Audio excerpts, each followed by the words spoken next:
My name is Delia Ashworth, and I have spent the better part of the last 18 years being the footnote in my younger sister's story. Not the villain, not the mystery, the footnote. The asterisk at the bottom of the page that says also attended, also present, also related by blood but not worth noting in the headline. Petra is the one who throws the parties. Petra is the one who sends the invitations in thick cream envelopes with calligraphy addresses. Petra is the one who decides who matters and announces that decision with a champagne glass and a smile that costs more than my first car. For 18 years, I showed up anyway. I drove 47 minutes from my apartment in Rochester to the house in Fairport with the wraparound porch and the Japanese maple in the front yard, and I sat at whatever seat Petra had assigned me, usually near the kitchen, usually next to the person no one else wanted to talk to, and I smiled, and I stayed until it was polite to leave. This is the story of the last birthday dinner I will ever attend as a footnote. There's something you need to understand about the shape of our family before the rest of this makes sense. Petra is 41. I am 49. 8 years between us, which sounds like a lot until you understand what it actually meant growing up. I was the one who was already out of the house when Petra was still forming opinions about herself. I was the one who had already graduated, already moved away, already started building something in a city 3 states from where we'd grown up, which meant I wasn't there to defend myself when the story about me was being written. Families write stories about their absent members. It's not malicious necessarily, at least not at first. It starts as shorthand. Delia's the serious one. Delia doesn't really do parties. Delia's always been a little hard to reach. Those sentences become the truth, because no one is there to offer a correction. By the time I understood what was happening, the characterization was already set. Petra was the accomplished one, the one who had made something visible of herself, the one with the house and the husband and the annual birthday dinners where everyone came and brought wine and told her she looked exactly the same. I had a different kind of accomplished. I was a court mediator and certified expert witness.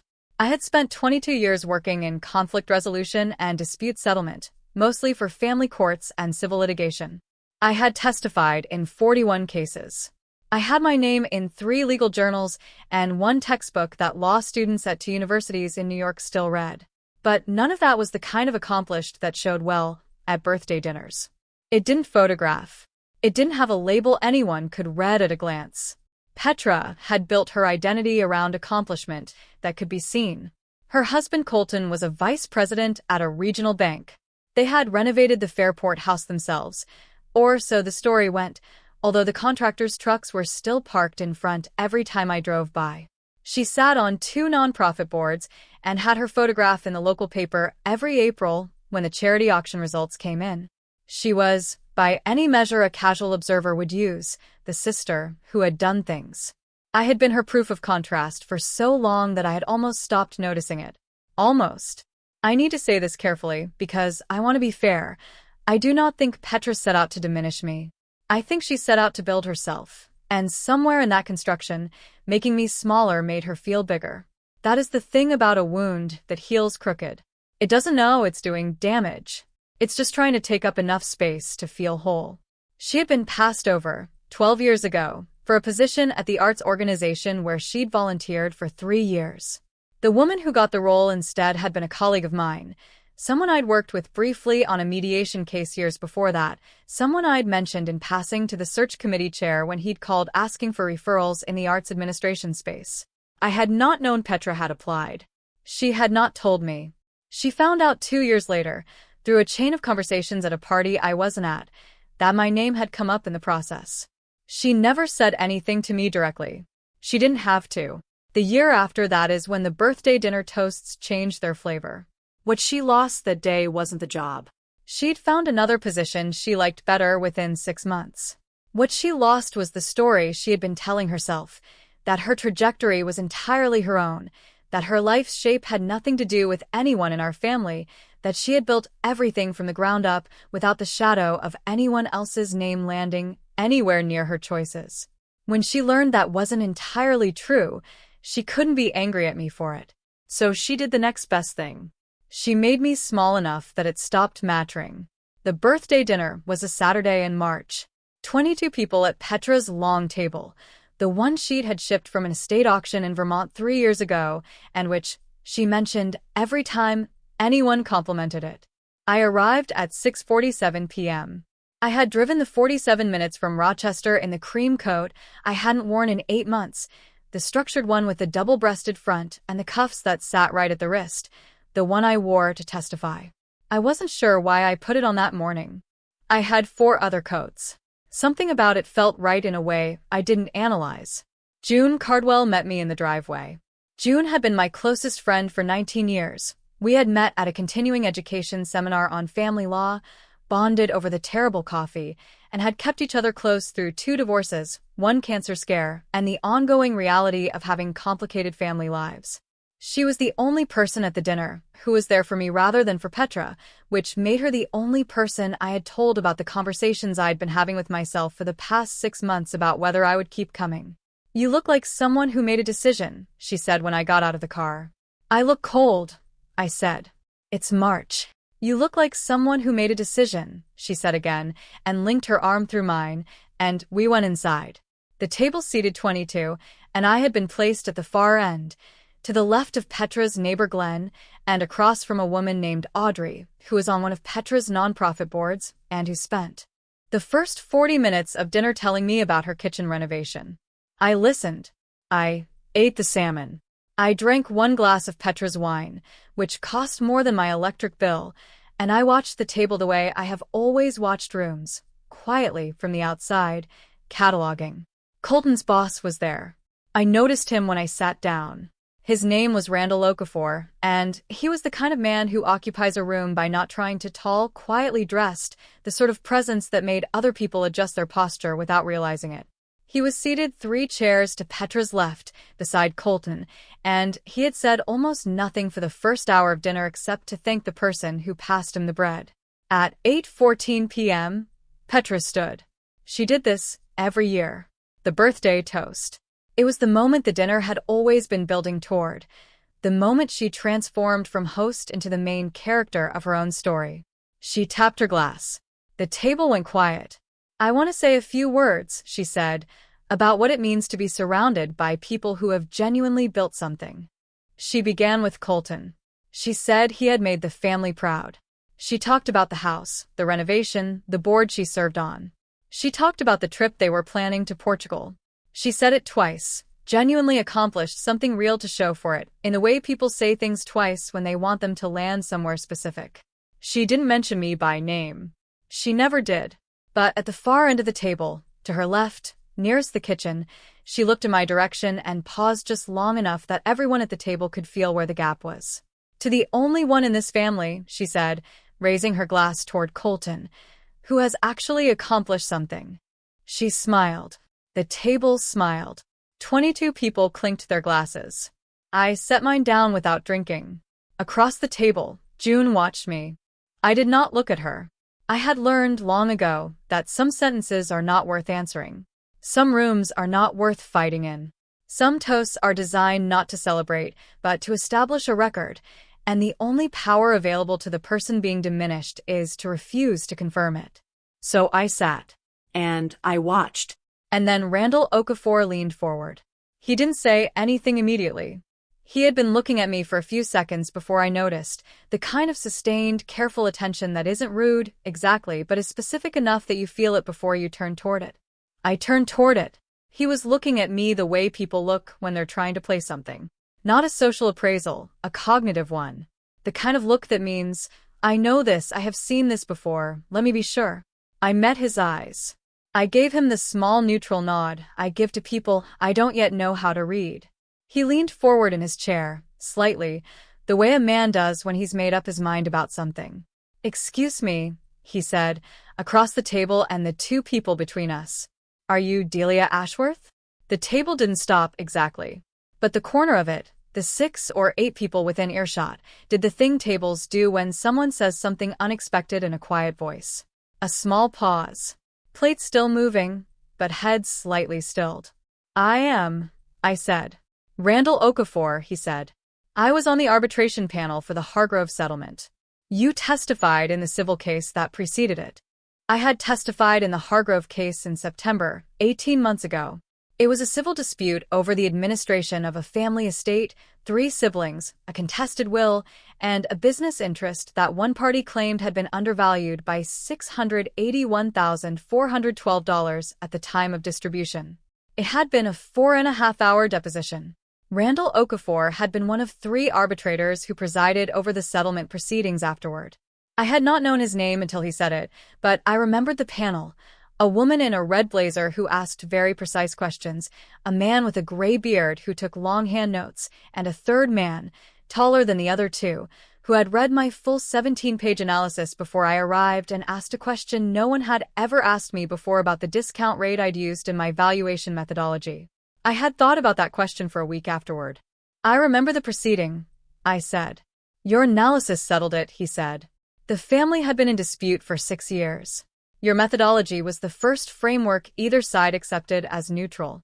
It settled in 11 days after your testimony." At my end of the table, Glenn had stopped talking about his golf handicap. Audrey had set down her fork. Petra, at the other end, was still holding her champagne glass. "You 2 know each other?" she said. Her voice was even. She had the composure of someone who has had a great deal of practice looking comfortable in moments when she isn't. "We do now," Randall said, pleasantly, and looked back at me.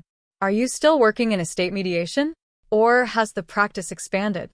I want to tell you what happened in my body in that moment because it matters."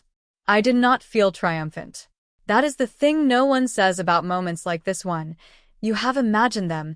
You have rehearsed some version of them in the shower at 6:45 in the morning when the small humiliations of the previous years replay themselves without your permission, and in the imagined version you feel something clean and complete, a kind of arrival. What I actually felt was something older and more complicated. Relief, yes. But also the particular ache of someone who has been waiting a long time in a room with bad acoustics for a sound they weren't sure would ever come. You don't celebrate that. You just sit very still and let it arrive. "Estate and family court," I said to Randall. "I've expanded into appellate support work in the last 3 years. Some civil rights adjacent matters." "The Kellerman case," he said. I read the amicus brief. "That was yours. The methodology was mine. 2 other experts co-signed."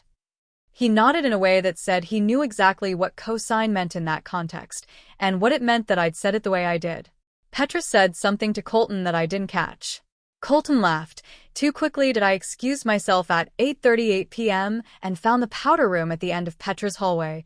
The one with the wallpaper she'd had custom printed and the small framed botanical prints she'd bought at a shop in Hudson. I stood at the sink and ran cold water over my wrists and looked at my reflection in the mirror above the faucet. It was 8:38. I had been in this house for almost 2 hours. I thought about all the other times I had stood in rooms like this. Not this room specifically, but the metaphorical version of it, the small private space inside a social event where you take yourself apart for 10 minutes and reassemble. I thought about June asking me in the driveway if I'd made a decision. I had not made a decision. Not a conscious one. But standing in Petra's powder room with the water going cold on my wrists, I understood that I was already past the point where one needed to be made. I looked at myself in the mirror for a full 30 seconds. Then I dried my hands on the monogram towel and went back to the table. June was waiting in the hallway. "You okay?" she said. "Completely," I said. She studied my face the way she does. June has been reading me for 19 years, and she is very good at it. Whatever she saw, she accepted. She touched my arm once, briefly, and went back to her seat. I went back to mine. Randall was now in conversation with Glenn, who had apparently discovered they had a mutual connection through a university alumni network. The table had resettled into its usual rhythms. Dessert had appeared. Petra had ordered a cake from the bakery in Pittsford that she mentioned every year, the one with the lavender frosting and the edible gold leaf that costs, by my estimate, somewhere between 4 and 6 times what a cake should cost. Petra moved through the table during dessert the way she always did, stopping at each cluster of guests, bending to say something private, laughing at the right moments, collecting the room the way she collected the compliments on the Vermont table and the custom wallpaper and the calligraphy envelopes. She came to my end last. She crouched beside my chair in the way that looked, from a distance, like affectionate sisterly closeness. "You could have told me you knew him," she said. quietly. her eyes on the table. I didn't know I knew him until he said his name. I said. Colton has been trying to get a meeting with that man for 8 months, she said. I looked at her. I understood in that moment what the conversation was actually about and what it was not about. It was not about me. It was not even about Randall. It was about a story that Petra needed to remain true, and the way the last 45 minutes had complicated that story, and the fact that the complication had happened in her house, at her table, in front of 22 people she had carefully curated. Petra, I said. I've known you for 49 years. I have never once, in all of those years, done anything to make your life harder. I don't intend to start tonight.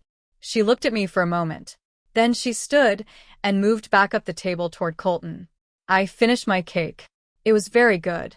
I thought about saying so and decided not to.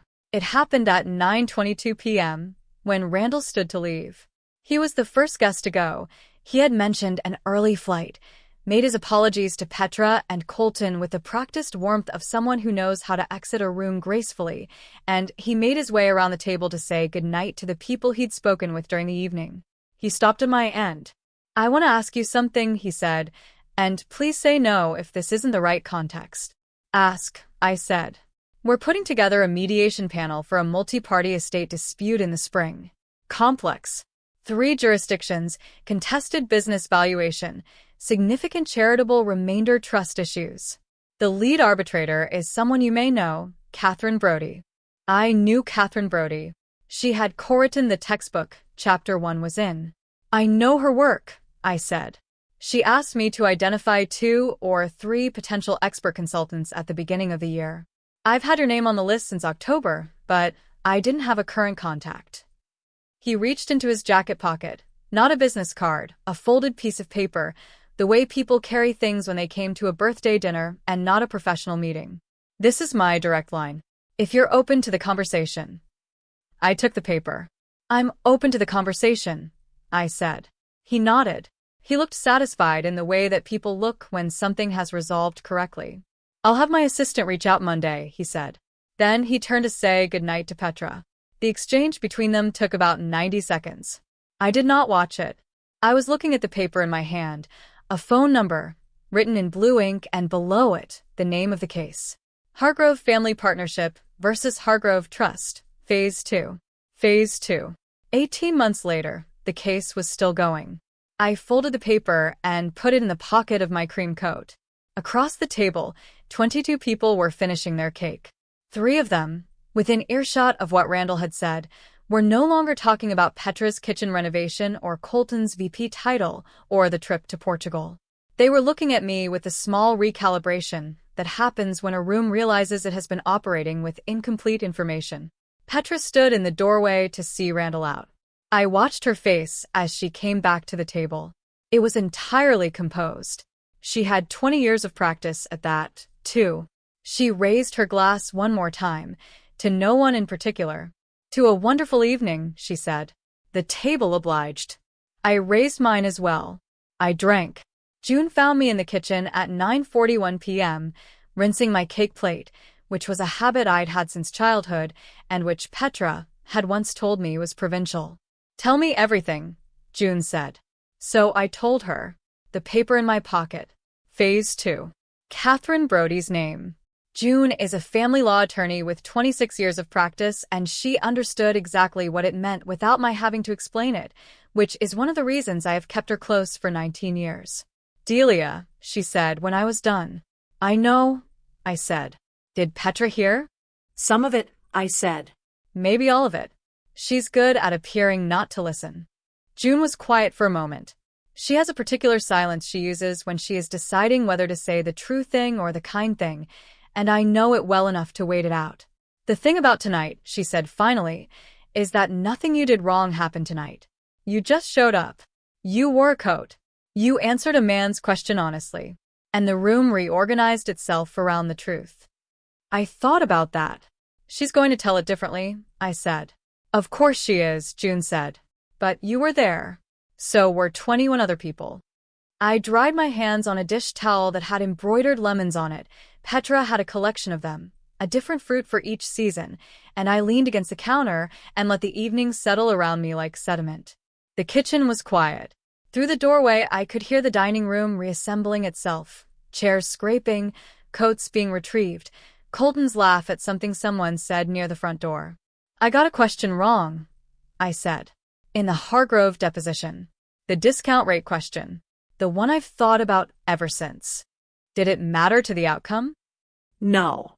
The settlement held. "Then it wasn't wrong," June said. "It was incomplete. There's a difference." "That's the whole job," she said. "Knowing the difference." I left at 10:07 p.m. Petra walked people to the door in groups, which was a hosting habit she'd had since she moved into the house. When it was my turn, she hugged me, the shoulder hug, the one with no torso contact, the kind that is performed rather than felt, and said it was wonderful to see me. "You too," I said. "Happy birthday, Petra." She held on a half-second longer than the hug required. Then she let go. In the driveway, June linked her arm through mine again. "Same time next year?" she said. "Call me in February," I said. "We'll see." She laughed. It was the right kind of laugh, the kind that means, I understand exactly what that means and I am with you either way. I drove the 47 minutes home in the cream coat with the phone number in my pocket. The heater in the Honda Civic took 12 minutes to warm up properly, which it had been doing all winter, and which I kept meaning to have looked at. I had a Patsy Cline album on, which I listened to when I need to feel something without naming it. The Hargrove family had spent 6 years in dispute over an estate worth $4,287,000. In 41 depositions over 22 years of work, I had watched families spend fortunes trying to resolve what they could not say to each other directly. The money was always the language they chose because the real language was too hard. The real language was always some version of, "I needed you to see me, and you didn't. I needed you to say it mattered, and you wouldn't." I thought about Petra's face when she came back through the door from saying goodnight to Randall. The composure. The raised glass. I thought about what it costs a person to maintain that.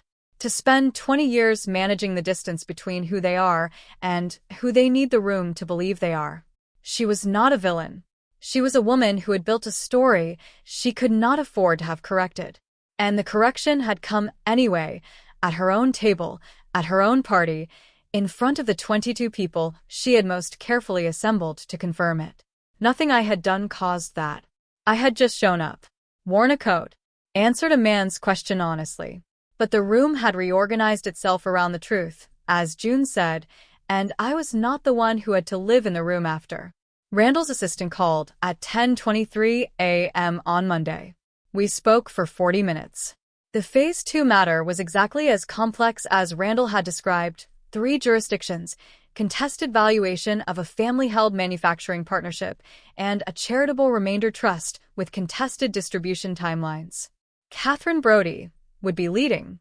2 other consultants had already been identified. They needed a third with specific experience in family business disputes where the principals had also been in prior civil litigation. I had 41 cases. 3 of them were exactly this fact pattern. "I can send my CV and a list of relevant case references," I said. "We already have your CV," the assistant said. Mr. Okafor pulled it from the Hargrove filing. Of course he had. I said yes. The engagement letter arrived on Thursday. I signed it at the small table by the window in my apartment in Rochester, where I do all of my paperwork, with the Earl Grey tea tin on the counter behind me, and the view of the street below where the red maple my neighbor planted 3 years ago was just beginning to bud. I signed it in blue ink, slowly, the way I sign things that matter. I did not call Petra to tell her. She would find out, eventually. Colton would hear it from Randall, and Colton would tell Petra, and Petra would process it through whatever story she needed to build around it. That was her work to do, not mine. I had my own work. There is a particular kind of invisibility that families can perform on their members. It doesn't look like cruelty from the outside. It looks like a birthday toast. It looks like a seating arrangement. It looks like the way a name gets excluded from the sentence at the exact moment the sentence is about accomplishment. I had been performing in response to that invisibility for 18 years. Performing patience. Performing graciousness. Performing the version of myself that was easiest for the room to categorize. I was done performing. What Randall Okafor did that night was not remarkable, except in the way that simple accuracy is remarkable when it's been withheld for a long time. He looked across a birthday table and saw someone he recognized, and said so. He didn't intervene. He didn't rescue. He simply said what was true, in a room where it hadn't been said before. The work was mine. The table just finally reflected it. Here is what I know now, 8 months later. You are not responsible for managing other people's stories about you. You are responsible for continuing to do the work regardless of whether the room is watching. Recognition is not the point. It is a side effect. The point is the 17-page analysis. The point is the discount rate question you get wrong, and then think about for a week until you understand it better. The point is 41 cases and 22 years, and signing your name slowly in blue ink on an engagement letter at a small table by a window where a red maple is beginning to bud. The room will sometimes catch up. Often it won't. That has never been the measure. Some people need you to be small so they can feel the right size. That is not your problem to solve. What you carry, you carry. What you have done, you have done. And a birthday toast that excludes you says nothing about what you have built, only about what the person holding the glass cannot afford to acknowledge. I wear the cream coat differently now, not to armor myself against the room, just because it fits and I earned it and it is mine. If you have ever sat at a table where someone else controlled the story about you, if you have ever smiled through a toast that was designed to diminish you, I want to ask you something. What would it look like to stop performing patience for a room that was never going to credit you anyway? What would you do with all that energy instead?